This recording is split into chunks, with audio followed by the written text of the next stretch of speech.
Good morning students. Bright education group में आपका स्वागत है। जैसा कि लॉकडाउन के चलते ब्राइट सीनियर सेकेंडरी स्कूल के द्वारा आपके लिए जो शिक्षण सामग्री मुहैया करवाई जा रही है ऑनलाइन, उसी क्रम में आज मैं बायोलॉजी क्लास 12 का एक अपना चैप्टर लेके आया हूँ, एक टॉपिक लेके आया हूँ।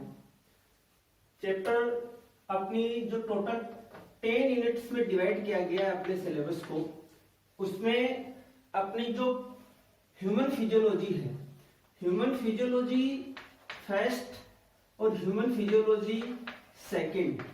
ह्यूमन फिजियोलॉजी फर्स्ट का अपना एक चैप्टर है मानव श्वसन तंत्र, क्योंकि ह्यूमन फिजियोलॉजी फर्स्ट वो एग्जाम में 7 मार्क्स की है और ह्यूमन फिजियोलॉजी सेकंड भी एग्जाम में 7 मार्क्स की है।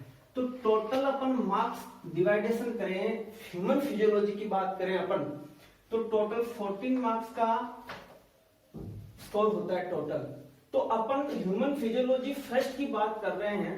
फर्स्ट में अपने एक डाइजेशन का चैप्टर था इसके जस्ट पहले, वो आपको वैसे कक्षाओं में मैंने करवा भी दिया था, लेकिन फिर भी अपन इसके जस्ट लास्ट चैप्टर पर स्टार्ट कर रहे हैं। Second chapter human physiology first का अपना चैप्टर है 23वां मानव श्वसन तंत्र। अब मानव श्वसन तंत्र की बात आती है तो अपने माइंड में एक पॉइंट आ जाता है कि श्वसन क्या है। जैसे मैंने आपको बताया था कि पाचन क्या है, पाचन तंत्र क्या है, तो उसी प्रकार से अपने माइंड में क्वेश्चन यही आ जाता है कि श्वसन और श्वसन तंत्र क्या है। शुरू में अपन देख रहे हैं कि मानव का जो शरीर है वो अनेक ऊतकों, कोशिकाओं, ऊतक तंत्रों, अंगों, अंग तंत्रों से मिलकर के बना हुआ होता है। तो जब अपन बात करते हैं श्वसन की, तो पाचन की क्रिया से अटैच होता है श्वसन, श्वसन की क्रिया से अटैच होता है आगे का परिसंचरण, और परिसंचरण के बाद आगे उत्सर्जन जैसी क्रियाएं होती है वो कंटिन्यू चलती रहती है। तो अपन स्टेप टू स्टेप पॉइंट को सोल्व करते रहेंगे। तो पहले मैं आपको बता रहा हूं श्वसन।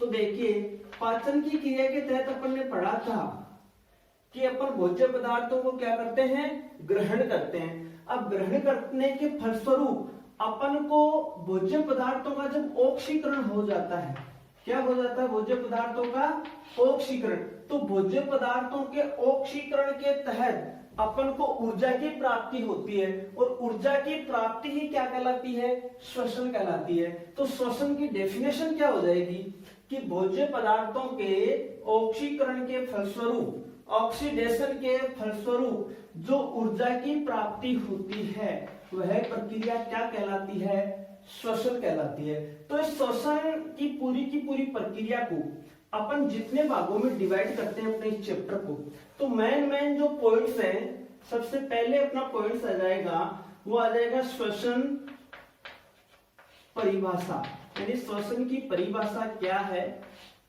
और श्वसन की परिभाषा के बाद में अपना टॉपिक आ जाएगा श्वसन के प्रकार, श्वसन के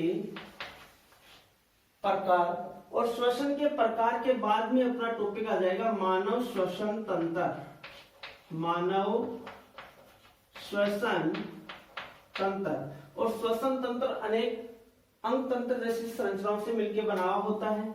और मानव श्वसन तंत्र की प्रक्रिया के बाद अपना जो टॉपिक आ जाएगा मानव श्वसन की क्रिया विधि, श्वसन की क्रिया विधि।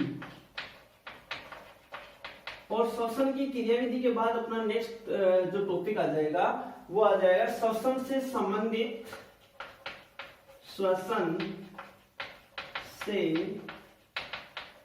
संबंधित आयतन व क्षमताएं। तो आयतन और क्षमताएं कौन कौन सी थी, सबसे मोस्ट टॉपिक माना जाता है नॉर्मल अपनी बोर्ड के एग्जाम के अकॉर्डिंग भी, और कंपटीशन एग्जाम के रूप से नीट के लिए भी सबसे इंपॉर्टेंट टॉपिक माना जाता है श्वसन से संबंधित आयतन और क्षमताएं। और इसी के तहत अपना अगला जो नेक्स्ट टॉपिक आता है श्वसन से संबंधित की प्रोसेस में, जिसमें आता है श्वसन से कृत्रिम श्वसन, कृत्रिम श्वसन। और लास्ट अपना टॉपिक आ जाता है श्वसन से संबंधित रोग, श्वसन से संबंधित रो। तो ये अपने इस चैप्टर के मेन पॉइंट्स में अपन डिवाइड कर रहे हैं चैप्टर को। सबसे पहला अपना श्वसन की परिभाषा, श्वसन के प्रकार, मानव श्वसन तंत्र, श्वसन की क्रिया विधि, श्वसन से संबंधित आयतन और क्षमताएं, कृत्रिम श्वसन और श्वसन से संबंधित रोग।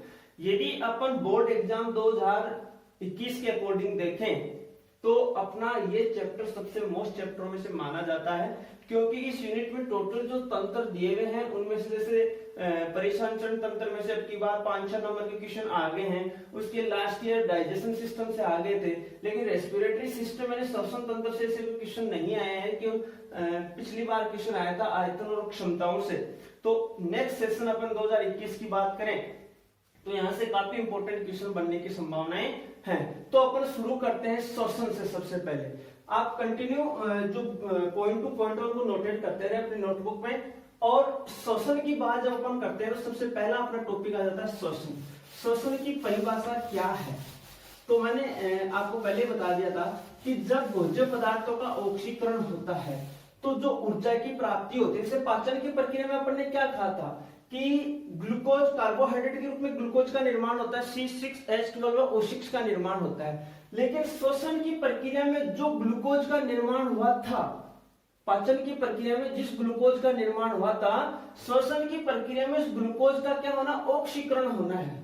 और ऑक्सीकरण होके CO2 और जल में और ऊर्जा के रूप में क्या होना? वो विघटित होना है। तो श्वसन कौन सी प्रक्रिया हो जाएगी कि जो भोज्य पदार्थ हैं उन भोज्य पदार्थों का जब ऑक्सीकरण होता है, भोज्य पदार्थों का ऑक्सीकरण होता है और ऑक्सीकरण के फलस्वरूप जो ऊर्जा की प्राप्ति होती है, जो किसकी प्राप्ति होती है? ऊर्जा की प्राप्ति होती है, उससे अपन क्या कह देते हैं? श्वसन कह देते हैं। और जो ऊर्जा की प्राप्ति होती है ये किस रूप में होती है? एटीपी के रूप में होती है। एडिनोसिन ट्राइफॉस्फेट के रूप में किसकी प्राप्ति होती है? ऊर्जा की प्राप्ति होती है। ये परिभाषा आती है अपनी श्वसन की। तो श्वसन में देखो, यदि अपन इसको यहां में एक नाम लिख सकता हूं कि श्वसन एक प्रकार की जैव रासायनिक अभिक्रिया है। कंपटीशन एग्जाम में भी क्वेश्चन आ सकता है कि श्वसन किस प्रकार की अभिक्रिया है। तो श्वसन एक प्रकार की जैव रासायनिक अभिक्रिया है।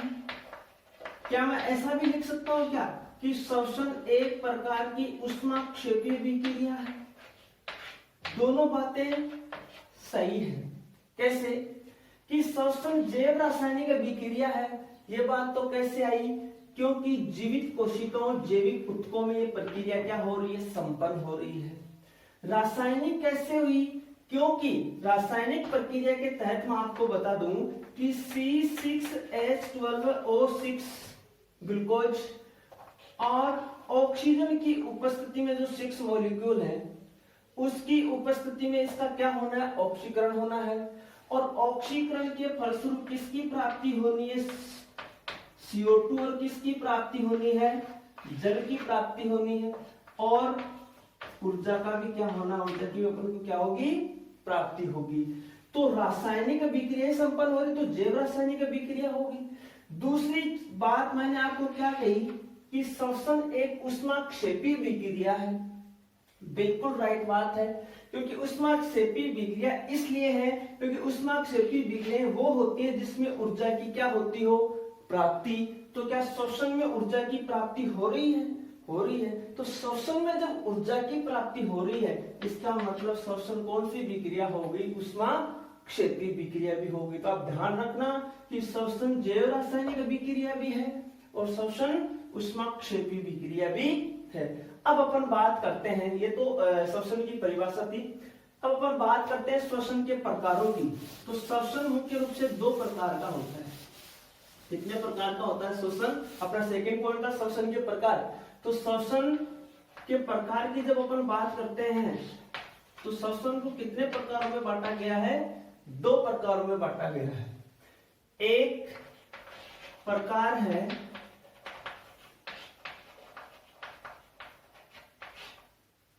बाह्य श्वसन। कौन सा है? एक बाह्य श्वसन है। और दूसरे प्रकार की जब अपन बात करते हैं तो अपना है कोशिकीय श्वसन। कौन सा श्वसन है? कोशिकीय श्वसन, या अपन इसको ये भी कह सकते हैं आंतरिक श्वसन। तो दोनों में ध्यान देना कि बाह्य